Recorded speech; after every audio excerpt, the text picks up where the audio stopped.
औज़ुबिल्लाहिमिनश्शैतानिर्रजीम बिस्मिल्लाहिर्रहमानिर्रहीम। Dear students, कैसे हैं आप देख रहे हैं the spirit science academy official, जो कि एक चैनल बिल्कुल नहीं है बल्कि एक प्लेटफॉर्म है जिसके ऊपर आपको इंग्लिश के अलावा मैथमेटिक्स, स्टैटिस्टिक्स, बायोलॉजी, केमिस्ट्री और भी बहुत से सब्जेक्ट्स के लेक्चर देखने को मिलते हैं। आज हम फर्स्ट ईयर की इंग्लिश स्टार्ट करने लगे हैं। हम इसकी पोइम से स्टार्ट करेंगे। हमारी फ़र्स्ट पोइम है द रेन। फर्स्ट पोइम है द रेन। इसका पोइट का नाम है, शायर का नाम है W.H. डेविस। इसका पूरा नाम है विलियम हेनरी डेविस। आप पूरा भी लिख सकते हैं, आप खाली इस तरह भी लिख सकते हैं, W.H. डेविस। तो सबसे पहले हम इसका पैराफ्रेज पढ़ेंगे, इस पोइम को पूरा रीड आउट करेंगे ताकि हमें पूरी पोइम की समझ आ सके। इसके साथ ही हम इसी वीडियो के अंदर आपको इसका रेफरेंस टू द कॉन्टेक्स्ट भी समझाएंगे, और वो multi reference to the context होगा, यानी इस पोइम के अंदर से आप इंशाल्लाह इस काबिल हो जाएंगे कि इस पोइम को समझने के बाद इस पोइम में से अगर वो कहीं से भी आपको स्टैंजा दे देता है, शेड दे देता है पेपर के अंदर, तो एक multi reference to the context आपको यहाँ पे भी समझाया जाएगा। आप वो लिख देंगे तो इंशाल्लाह वो आपका सवाल पेपर में क्लियर हो जाएगा। इसका पैराफ्रेज स्टार्ट करते हैं। स्टार्ट पे इसके बेसिकली दो स्टैंजाज हैं। तो पहला स्टैंजे के अंदर शायर जो है वो कह रहा है, आई हियर, मैं सुनता हूँ, लीव्स, पत्तों को, ड्रिंकिंग, पीते हुए, रेन, बारिश। सिंपल वर्डिंग है, तो बहुत ज़्यादा मुश्किल वर्डिंग यूज़ नहीं की गई। तो पहली लाइन के अंदर शायर कह रहा है कि मैं सुनता हूँ बारिश, पत्तों को, बारिश पीते हुए। और उसके बाद वो कहता है आई हियर, मैं सुनता हूँ, लीव्स, पत्तों को, ऑन टॉप, जो टॉप पे उगे हुए हैं। यानी आप सबको पता है कि दरख्त के ऊपर से लेके नीचे तक पत्ते होते हैं। तो वो कह रहा है जो सबसे ऊपर वाले पत्ते हैं, मैं उनको सुन रहा हूँ कि वो बारिश के पानी को पी रहे हैं। तो ये जो टॉप लीव्स हैं ये बारिश के पानी को सबसे पहले वसूल करते हैं। फिर क्या करते हैं कि जब ये अपनी प्यास बुझा लेते हैं तो फिर गिविंग दे रहे हैं द पुअर, गरीब पत्तों को, बीनीथ, अपने नीचे। बीनीथ का मतलब होता है नीचे, यानी वो जो टॉप पे पत्ते हैं, आफ्टर क्वेंचिंग देयर थ्रस्ट, अपनी प्यास बुझाने के बाद, they pass on the water to the lower leaves by drop after drop, यानी वो कतरा कतरा करके नीचे वाले पत्तों को पानी पीने को दे देते हैं। तो ये जो टॉप पे लीव्स हैं, इनको शायर ने असल में रिच लीव्स भी कहा है, क्योंकि ये सबसे पहले नेमत को वसूल कर रहे हैं। और जो सबसे नीचे पत्ते हैं जिनको बाद में पानी मिल रहा है, उसने डायरेक्टली ही उनको, आप अगर गौर से देखें तो उसने पुअर लीव्स उनको कह दिया है। इसी तरह वो कह रहा है ड्रॉप आफ्टर ड्रॉप, वो जो अमीर पत्ते हैं वो निचले पत्तों को कतरा कतरा करके पानी दे रहे हैं। ठीक है जी, यानी यकदम नहीं बल्कि कतरा कतरा पानी दे रहे हैं। टिस, टिस ये पुरानी इंग्लिश का वर्ड है, इसका मतलब होगा this. TISS a sweet noise, ये म्यूज़िक टू हियर। वो कहता है ये जो बारिश के मुंतकिल होने का सीन जो है ये मौसीकी पैदा कर रहा है, और ये सुनना बड़ा एक स्वीट म्यूज़िक की तरह है, सुरीले म्यूज़िक की तरह है। दीज ग्रीन लीव्स, ये सब्ज़ पत्ते, ड्रिंकिंग रेन, जब बारिश को करीब होके पी रहे हैं तो ये असल में एक किस्म का म्यूज़िक क्रिएट कर रहे हैं।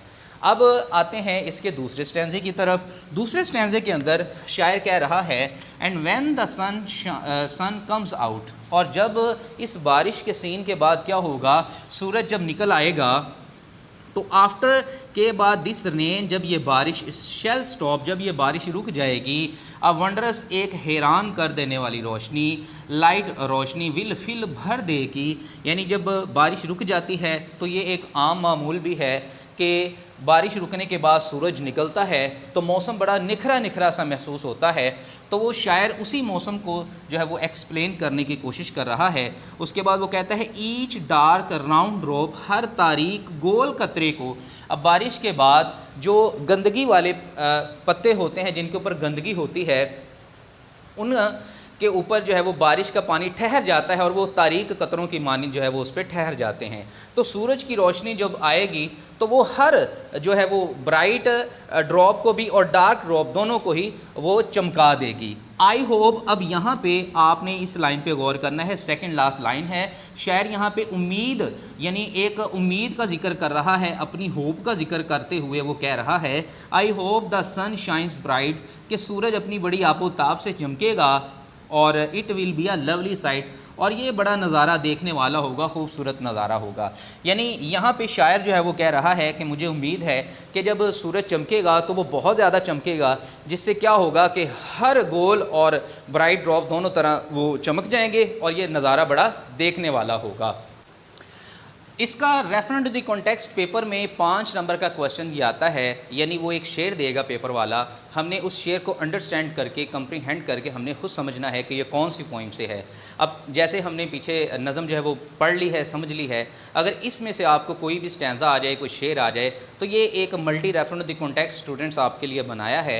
आप इसको मेमोराइज़ कर लें, इसका स्क्रीनशॉट ले लें, इसको याद कर लें, इसको नोट डाउन कर लें। ये पेपर में आप लिखेंगे तो इंशाल्लाह ये 5 नंबर का सवाल आपका क्लियर हो जाएगा।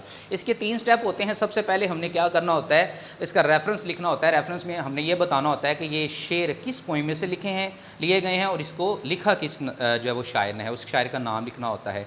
कॉन्टेक्स्ट के अंदर हमने थोड़ा सा उसका मरकज़ी ख्याल बयान करना होता है और एक्सप्लेनेशन के अंदर हमने जो है वो उसकी डिटेल देनी होती है जो पेपर में स्टैंजा आता है। चलें इसको स्टार्ट करते हैं।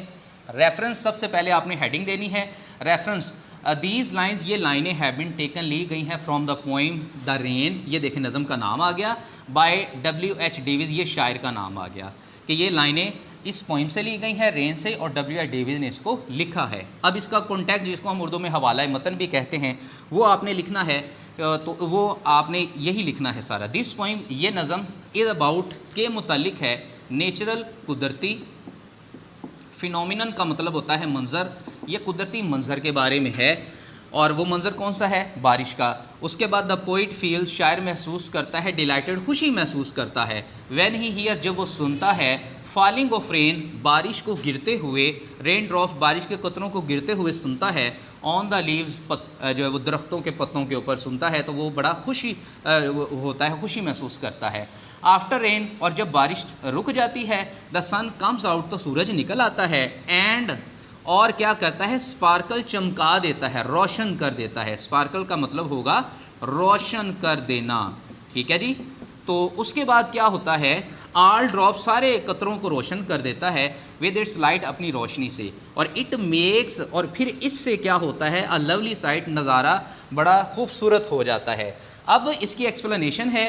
एक्सप्लेनेशन में आपने लिखना है, द पोइट हियर्स, शायर सुनता है। अब ये थोड़ा सा इसका मरकज़ी ख्याल था, ये थोड़ी सी डिटेल है, ठीक है। आप देखें ना, यहाँ पे 1 2 3 4 लाइनों में हमने ये चीज़ सम अप कर दी है।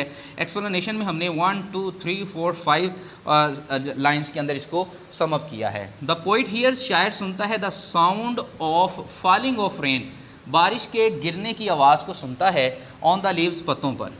द रेन ड्रॉप्स, बारिश के कतरे, फॉल, गिरते हैं, ड्रॉप आफ्टर ड्रॉप, कतरा कतरा करके, ऑन लीव्स, पत्तों पर।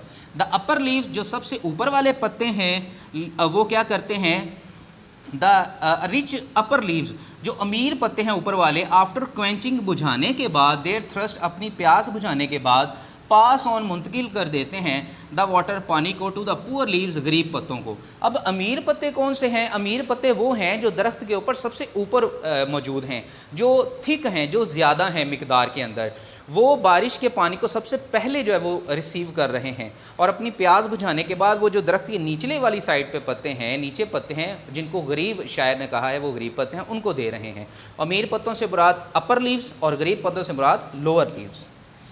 इट क्रिएट्स, यानी ये जो बारिश का सीन है, इससे क्या होता है, it creates a sweet music, एक खूबसूरत मौसीकी पैदा हो जाती है। आफ्टर द रेन, और जब बारिश रुक जाएगी, the sun will bright shine bright, सूरज अब ताप से चमकेगा, every drop will brighten up by the sun, जो सूरज है वो हर कतरे को चमका देगा, ब्राइटन अप, चमका देना, और it will be a lovely site, ये बड़ा खूबसूरत नज़ारा होगा। डियर स्टूडेंट्स, ये कुछ सवालात हैं इस पोइम के अंदर से जो अक्सर पेपर में पूछे जाते हैं। इन क्वेश्चंस को आप अच्छी तरह रेडी करेंगे तो इंशाल्लाह ये पूरी 100% आपकी पोइम तैयार हो जाएगी। बेसिकली हमें पोइम के अंदर से पेपर में 8 नंबर के क्वेश्चन दिए जाते हैं, जो है वो हमने करने होते हैं। तो अब इस पोइम के क्वेश्चंस देखते हैं, इंपॉर्टेंट क्वेश्चन। सबसे पहला क्वेश्चन है, how can a rainy day B enjoyed, कि एक बारिश वाला जो दिन है उसे हम किस तरह इंजॉय कर सकते हैं। तो आप सबको पता है इसमें हम खाना बना लेते हैं, कोई आउटिंग पे चले जाते हैं आफ्टर द रेन। तो इस तरह करके जो है वो आपने अपने अपने नोट्स जहाँ से आपने इसको रेडी करना है, क्वेश्चन मैटर करता है, आंसर जो है ना वो आपने जो बेहतर लगता है वो आप इसमें फ़िट कर सकते हैं, क्योंकि इसमें हमने अपनी राय देनी है।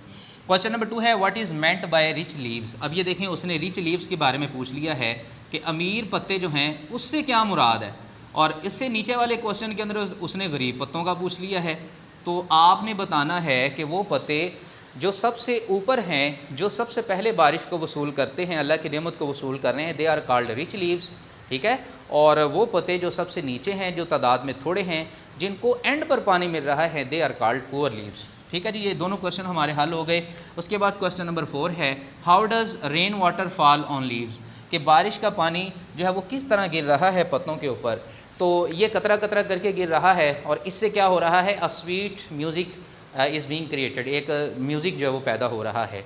इस तरह क्वेश्चन नंबर 5 है how does the sun shine after rain, कि जब बारिश रुक जाती है तो सूरज किस तरह चमकता है।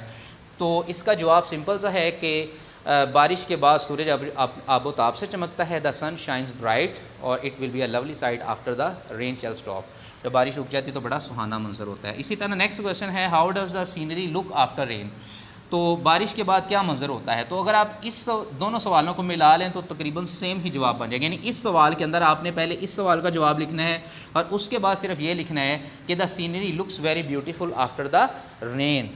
और उसके बाद हमारा ये क्वेश्चन है what is the main theme, मरकज़ी ख्याल। अब ये देखें, आपने रेफरेंट दी कॉन्टेक्स्ट के अंदर जो कॉन्टेक्स्ट तैयार किया है आप उसी को लिख देंगे तो आपका मेन थीम रेडी हो जाएगा, इस सवाल का वो जवाब बन जाएगा। और लास्ट क्वेश्चन है कि what is the symbolic importance of this poem, इस नज़म की अलामती अहमियत क्या है। अब ये अलामती अहमियत क्या होती है, ये थोड़ी सी एक्सप्लेनेबल चीज़ है, इसको मैं एक्सप्लेन कर देता हूँ। इस नज़म के अंदर जो रेन है ये बेसिकली ब्लेसिंग ऑफ अल्लाह है। ये रेन यानी इसके अंदर अल्लाह की नेमत की अलामत है। उसके बाद जो अपर लीव्स हैं वो अमीर लोगों की जो है वो उसको सिंबलाइज कर रहे हैं, रिच पीपल्स को, अमीर लोगों को। और इसी तरह जो लोअर लीव्स हैं वो बयान कर रहे हैं, वो असल में अलामत हैं पुअर पीपल की, गरीब लोगों की।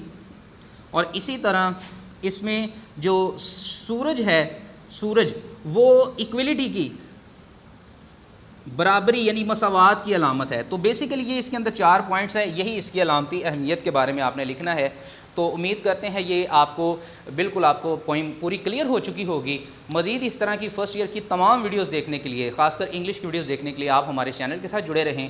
इस वीडियो को अपने दोस्तों के साथ भी शेयर करें। मिलते हैं अगली वीडियो के अंदर, तब तक के लिए अल्लाह हाफिज़।